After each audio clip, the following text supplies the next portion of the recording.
Hello bachon, let's read the question. The question says a mass of 6 kg is suspended by a rope of length 2 meter from a ceiling. A force of 50 Newton in a horizontal direction is applied at midpoint of the rope as shown in the figure. What is the angle the rope makes with the vertical in equilibrium position? Take g is equals to 10 metre पर second square, neglect the mass of rope. ठीक है बच्चों. सो यहाँ पे हमारा 6 kg का मास यहाँ से इसको सस्पेंडेड किया गया है और इसके अंदर टेंशन कितनी लग रही है, T2 लग रही है. और यहाँ पे हॉरिजॉन्टल डायरेक्शन के अंदर 50 न्यूटन का फोर्स लगाया हुआ है और यहाँ पे हमारे इस टेंशन के अंदर T1 आ रही है. सो हमें क्या निकालना है, थीटा की वैल्यू फाइंड आउट करनी है. ठीक है बच्चों. सो इस क्वेश्चन को करने के लिए हम क्या करेंगे, की कंसेप्ट लगाएंगे. सो की कंसेप्ट. अब इक्विलिब्रियम पोजीशन के अंदर क्या होना चाहिए कि हमारा नेट वर्टिकल और हॉरिजॉन्टल फोर्स दोनों की वैल्यू क्या होनी चाहिए, जीरो होनी चाहिए. उस कंडीशन के अंदर हमारा इक्विलिब्रियम रहेगा. तो अगर वर्टिकल फोर्स को हम एफ वी से लिखें, सो सिग्मा एफ वी की वैल्यू हमारी क्या होनी चाहिए, जीरो होनी चाहिए. एंड हमारा जो नेट हॉरिजॉन्टल फोर्स है उसकी वैल्यू भी हमारी क्या होनी चाहिए, जीरो होनी चाहिए. So sigma F H, horizontal force हमारा क्या है, F H. So F V और एफ एच दोनों की वैल्यू हमारी क्या होनी चाहिए, जीरो होनी चाहिए. तो सबसे पहले हम अगर इसका फ्री बॉडी डायग्राम बनाए तो इस तरफ टेंशन हमारी T1 हो गई और यहाँ हमारा जो फोर्स है उसकी वैल्यू P हो गई और यहाँ पे नीचे की तरफ हमारी रोप के ऊपर एक वेट लग रखा है. सो ये हमारा वेट क्या हो गया, 6 kg का वेट हो गया. ठीक है बच्चों. और ये एंगल हमें क्या दे रखा है, थीटा गिवन है. सो ये एंगल हमारा कितना गिवन है, थीटा.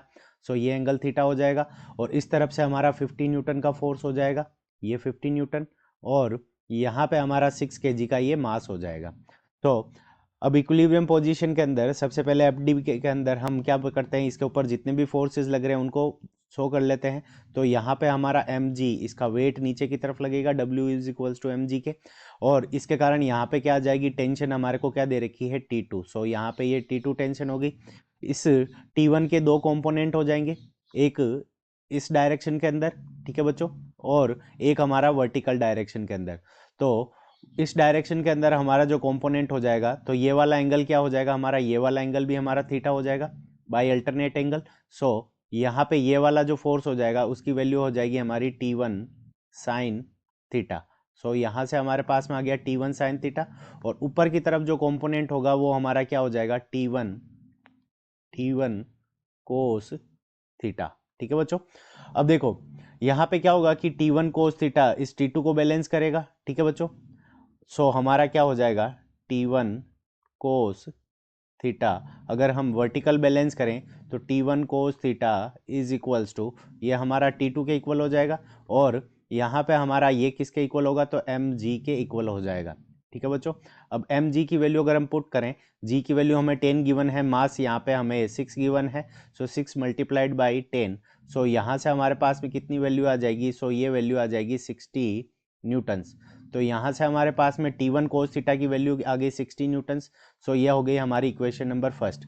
अब हम T1 साइन थीटा को बैलेंस करेंगे. सो T1 sine theta horizontal balance करेंगे तो T1 साइन थीटा की वैल्यू हमें कितनी गिवन है, सो यहाँ पे हमारे पास में ये 50 न्यूटन्स का फोर्स गिवन है. तो T1 साइन थीटा की वैल्यू हमारे पास में कितनी आ जाएगी, 50 newtons. So T1 sine theta is equals to 50 newtons. ये हो गई हमारी इक्वेशन नंबर सेकंड. अब हमें क्या निकालना है, थीटा की वैल्यू फाइंड आउट करनी है. तो इक्वेशन सेकंड के अंदर, इक्वेशन सेकंड के अंदर हम क्या करेंगे, इक्वेशन फर्स्ट का डिवाइड करेंगे. So equation second divided by equation first. Equation first का डिवाइड लगा देंगे इक्वेशन सेकंड के अंदर. तो इक्वेशन सेकंड हमारी क्या है, T1 sine theta divided by T1 cos theta. T1 sine theta के अंदर हम T1 कोस थीटा का भाग लगा देंगे और इसकी वैल्यू T1 साइन थीटा यहाँ पे राइट हैंड डायरेक्शन के अंदर 50 divided by 60. So 50 divided by 60 करेंगे तो यहाँ 0 से 0 कैंसिल हो जाएगा, T1 से हमारा T1 कैंसिल हो जाएगा. तो टेन थीटा की वैल्यू हमारे पास में कितनी आ जाएगी, 5 डिवाइडेड बाई 6. सो अगर हम थीटा की वैल्यू कैलकुलेट करें तो थीटा बराबर हमारे पास में कितना आ जाएगा, टेन इनवर्स, थीटा बराबर टेन इनवर्स 5 डिवाइडेड बाई 6. सो यहाँ से हमारे पास में जो एंगल की वैल्यू आ जाएगी थीटा बराबर ten inverse 5 divided by 6। So यही हमारा क्या है, करेक्ट आंसर है। तो theta is equals to ten inverse 5 divided by 6। So this is our correct answer. I hope you understood it well. Best of luck. Thank you.